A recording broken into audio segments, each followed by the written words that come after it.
Hey guys, NuggetsHoopster here. It's card of the week 2.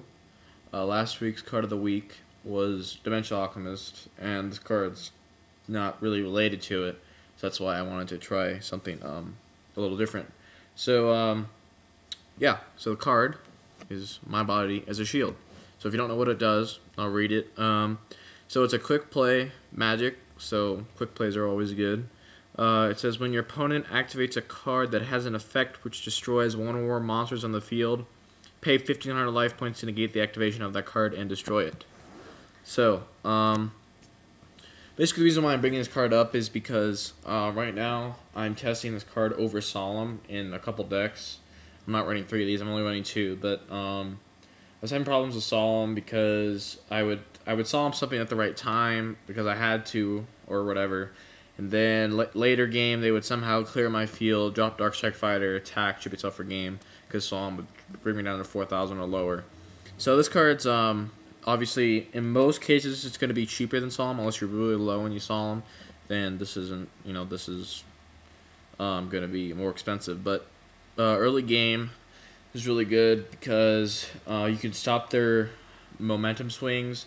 For example, you maybe commit to the field and they try and torrential or mirror force to try and control the game, but then if you have this, just play it and stop it. So also good thing about this is that it's a magic, so you don't have to set it a turn.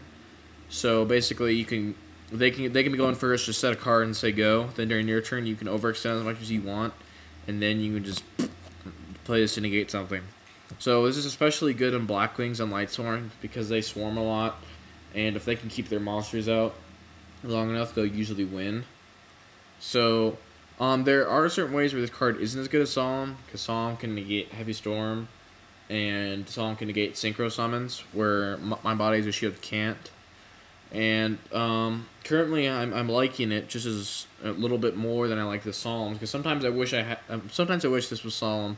When I open up with a bunch of traps, I just want to set them all and then Solemn their heavy. But this is still good, I think, because it just negates a lot of the game-winning cards, because sometimes you go to the field to try and go Black Rose to get rid of the entire field, and then follow up with a JD or something. So this stops the first play, and this negates JD, obviously.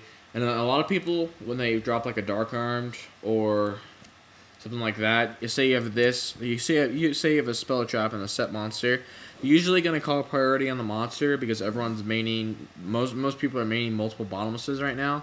So then at that point, you can my body and then just get a 1-for-1. Now obviously if they call priority and kill your my body, then that kind of sucks. But then if this was a bottomless, then it'd be 1-for-1 too. So kind of forces your opponent to have a little bit of skill involved to figure out when they should go for the background, when they should go for the monster. And this up Celestia, JD, Dad, Lightning Vortex even. And just, I think it's a really well-rounded card, and especially in Lightsworn, because in Lightsworn you usually don't want to main Solemn. I think this is a nice card to run in Lightsworn. And right now I'm trying this in my Blackwings over Solemn, and it helps a lot just because turn 1 I can open with an amazing hand and then have this. I can just drop a bunch of cards and then just my body, then Mirror Force or Trench or whatever, and then Dark Strike Fighter Minfuse 2 for game. So, yeah, that's card of the week. Try to keep it kind of simple. And, yeah, so sub, comment, rate, whatever you want to do. And I'll probably have a Skill Drain Dad deck up sometime this week. And then you get to see my Struckos and whatnot. So, yeah, that's it, guys.